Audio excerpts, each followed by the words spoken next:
Hi friends, I am Dr. Pratap Singh Rathod. I have done MD in Pharmacy Medicine, and today we'll continue with infant deaths. In that, we'll discuss about live birth. Live birth, by definition, means that fetus was alive after complete birth, or when at least one part of its body comes out of the mother's womb. So it means that it was during the process of normal delivery, the child was alive at the time of giving birth, and it may have died after giving birth. So law presumes that every newborn child found dead is dead until the contrary is proved. So it happens many times. It happens that there is maybe a dead child may be found anywhere in the vicinity of hospitals. So it has to be proven whether the child was alive or were dead born. So law presumes that it is dead until it is proved otherwise. So in civil cases, signs of life after complete birth of a child is accepted as a proof of live birth. So these signs includes baby's cry. So baby's cry is one of the signs of live birth in case of civil cases. This happens when the fetus may inhale air. So if the fetus is able to inhale air, and then it may be able to cry. So if the cry may be also be seen if when it may occur when if there is because of some complication, the child may cry inside the vagina. It is called as vegetus vaginalis, or inside the uterus it is called as vegetus uterinus. So it may be absorbed by nearby uh, doctors, nurses who are giving that normal and during normal birth, normal delivery. So the baby's cry is confirmed that the child was alive at that live birth. Second sign is muscle twitching or movements of limbs. So muscle twitching or movements of limbs is one more other sign. This also indicates that the child was alive at the time of birth, but this is not reliable since even in dead born, some muscle twitching are present because of some muscles are still alive. Then sneezing and yawning. This is also one of the signs which tells that the child may be alive. So this signs indicates that the child was completely alive at the time of birth, but may have died because of other conditions. In civil cases, signs of live birth has to be demonstrated by postmortem examination. In criminal cases, in civil cases, it is done by signs of uh, like baby cry and movements. In criminal cases, signs of live birth has to be demonstrated by postmortem examinations. So postmortem examination has to be done in any case of dead born child to know whether the child was live or dead born. So live birth indicates that the child may have been killed by some to know whether how much the child was the fetus was alive after the life, and to know whether it was normally died or it has been killed by some other means. So now coming to postmortem findings in case of live birth, external findings and internal findings. These are done mainly to know whether the child was live born or dead born. So first of all, if there is a presence of clothing, so if the clothing is present like a normal child, then like a t-shirt or pants like that indicates that there may be chances that the child may be live born. Changes in the chest. Chest is more flat in case of stillborn or deadborn. It becomes drum shaped after the child starts to respire. The circumference of chest, which is about 2 to 3 centimeters less than the abdomen, becomes greater than the abdomen in live born. Changes in the umbilical cord. The signs of umbilical cut by clean cut margins and ligature, which are indicates that the child was live at the time of birth. Changes in the skin.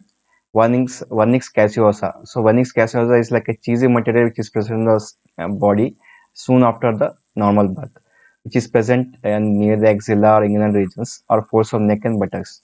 This usually gets are wiped out after birth, and it is usually it presence indicates that it if it is present, it indicates that it was dead born. If it is wiped, it indicates the live born.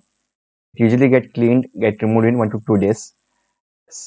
Sign first 3 days of birth, there is abdomen skin exfoliates during the first 3 days after birth also. Next is caput sexudem. This is seen mainly in the normal vaginal delivery. This is a swelling of the scalp or the presenting part during the delivery. This occurs because of blood and serum in the depending parts. It usually occurs. It contains mainly blood and serum beneath the pericardium. It is limited to bones of the vault. It disappears into 1 to 7 days. This should not be confused with cephalometoma. So cephalometoma is different condition, and this is different from caput sexudarum. In cephalometoma, there is accumulation of blood deep to the scalp between periosteum and the bone surface. So if we take the skull, the caput cephalometoma is the accumulation of blood between the bone and the uh, periosteum of the bone and surface. But caput succedaneum is it is the accumulation of the in the skin itself, below the scalp. So this doesn't involve the uh, vault of the it doesn't involve the bone. Next is changes in the lungs. So changes in the lungs is one of the internal findings. We go first, we should understand the lung changes, which is the most confirmatory sign of that the child was alive. So if we take the before respiration, after respiration changes in the lungs. So weight of the lungs in changes. It is 1/70th of the body weight in before respiration becomes 1/35th of the body weight after respiration. Volume is becomes larger and cover the heart in after respiration. Consist of the lungs become soft, spongy, elastic, and crepitant in after respiration. Before respiration, it is dense, firm, and non-crepitant. That it doesn't have air bubbles. Margins are sharp in before respiration, becomes rounded in after respiration. Color it is uniformly reddish brown or bluish red and becomes mottled or marble appearance after respiration. Air vesicles are not inflated, it becomes inflated after respiration. If you take a section of the lungs, there is a frothless blood exudates, but there is frothy blood exudates from after respiration because of presence of air. There is froth appearance will be present. And if you put the lung in the water, it floats in if there is a respiration occurs. So these few changes are seen. Other tests also present with internal findings also seen, mainly related to lungs, like Podera's test, which tells about the blood flow in the lungs. Since in the live, if the child is live, then the blood flow in the lungs will increase, and after breathing, which increases the weight of the lungs. But it is not a constant finding, since many times it is seen in the stillborn because of edema of the lungs, congenital pneumonitis, or inhalation of amniotic fluid. This may also be seen. Next is Ploquet test, which tells that the ratio of the weight of the lungs to the whole body is reduced to half as compared to ratio of before respiration. So before respiration is 1/70th of the body weight. It becomes 1/35th of the body weight after respiration. Next confirmatory test is the hydrostatic test. So this is one of the confirmatory tests which indicates the child was live but a dead one. It is based on the fact that specific gravity of the lung before respiration is 1040 to 1050 and becomes 940 to 950 after respiration, which is less than that of water and makes the respiratory lung to float. So this change in the specific gravity makes the lung to float. So if that is based on this test is based on that.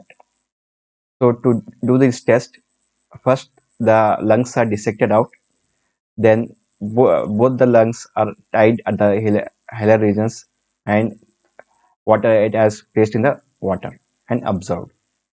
So this is first after the lungs are dissected out, the trachea is tied out and both the lungs are placed inside the water.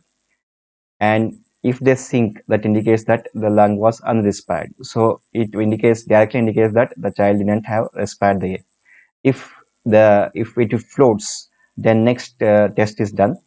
It is removed from the water, then the lungs is cut into small pieces and again placed in the water. Again, if they float, that indicates that the child may have breathed. So then to completely confirm it, then the lung cut pieces are squeezed off to come between the sponges and again put in the water. So if after compressing also, if the pieces of the lungs doesn't if they float, it indicates that it is a respired lung. If they sink, that indicates that is a unrespired lung. So this squeezing reduces the residual air. So this indicates that there was some respiration was there, and residual air is even after that some residual air is present in the lungs. That is why it indicates that the infant has respired and residual air is present in the lungs. That confirms that the child was alive at the time of birth. Some false results may also occur in hydrostatic tests, like false positive is seen in accumulation of putrefying gases. So putrefying gases may cause false results, or in case of artificial inflation also can cause false results. False negative results also seen in cases where the child has atelectasis and could not breathe properly, or because of obstruction of alveolar duct membranes, edema or pneumonia, congenital syphilis. In that cases also, the child may not be able to completely respire the lungs. Hydrostatic test is not required if the child is born before 180 days. So before, if the child's age is less than 180 days, indicates that lungs are not yet matured enough to respire, and it is not required. Fetus shows some congenital anomaly like anencephaly, so in that case also it is not required. Fetus is macerated or mummified, in this case are not required. Umbilical cord has separated and scar has formed. Stomach contains milk, in that case, so in case that the child has sucked the milk, then it is not required. Then bruises in lungs indicates efforts to artificially respire their child. So if there is signs of artificial respiration is done is present, then also it is becomes a false positive result.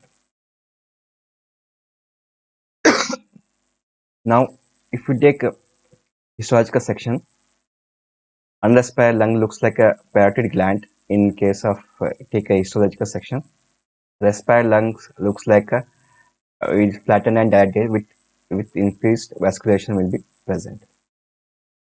Next changes will be in the middle ear. It is also called as Braden's test.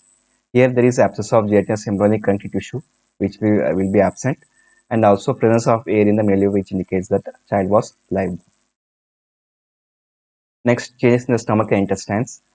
In live-born, infant swallows air into stomach during respiration, and if present in small intestines, further confirms the live birth. So if the child has respired, then there is chances that the air may have entered the stomach and intestines. That indicates the child was live birth. To demonstrate it, the stomach and intestines are tied, both the end, double ligature, and placed inside the water, and a small incision is given between the ligatures. If the child has respired, then air bubbles will come out if respiration has taken place. This is also known as breast loss second layer test or stomach bowel test. If milk is present in the stomach, it indirectly indicates that child has a breastfed, and this test is not required. Presence of meconium. So meconium is one of the first of the stools which is present in the live in child. So in case of live birth, large intestine is completely free of meconium within 24 hours after birth, but in stillbirths, it will be present in the intestine. So if meconium is present in intestine, it indicates that child was stillbirth or deadborn. In case of breech presentation, sometimes the meconium may also be expelled from the inside the uterus itself. So it is not so much a reliable test. The changes in the blood vessels. Umbilical arteries are obliterated within 12 hours to 3 days. Obliteration of umbilical veins and ductus venosus is complete by 4th day. Ductus arteriosus are obliterated about 10 days. So changes of these arteries will indicate that how much time the uh, child was alive and how much days has been passed. Changes in the heart. The closure of foramen ovale occurs by 2 to 3 months after birth. In few cases, foramen may not be closed also. So it's not so much reliable. Changes in the blood. Nucleated RBCs are absent in peripheral circulation within 24 hours after live birth. So if it is present, that indicates that 24 hours before that, and it is after 24 hours, it is not present. Fetal hemoglobin may be present in blood up to 6 months or more. So this is also useful in determining how much time the child has survived after live birth. Then the incumbent line in enamel of tooth. This is one of the layer of enamel present in the teeth.